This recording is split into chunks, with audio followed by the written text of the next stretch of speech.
เ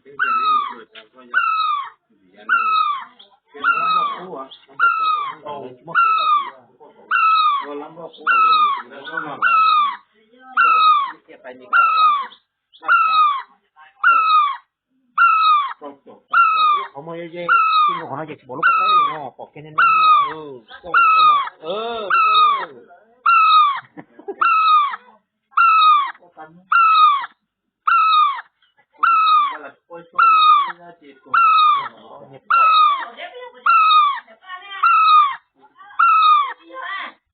ก็จะเป็นที่นี่นะเราจะต้อง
มันจะได้เจ้าก็จะได้หรอ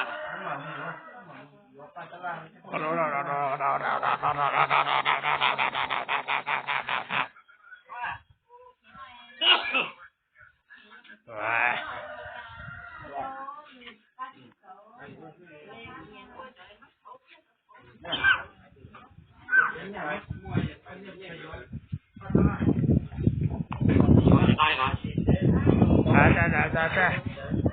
เราใช่ไหมแล้วเองก็ติดก่อนแล้วจะทราบเราไม่หายป้าใช่ป้าอยากด้วยนะมาอาเจ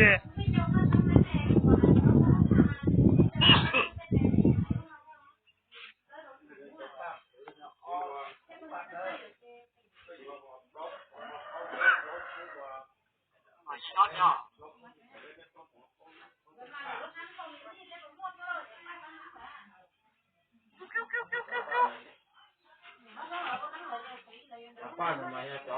จะเชื่อข้าวดำมาที่มั่วแล้วตรงนี้ป้าปานอ่ะตอนนี้เยอะแล้วน้ำมันอ่ะป้าเดี๋ยวนั่นน่ะพวกอ่ะพวกเก่าเยอะนะ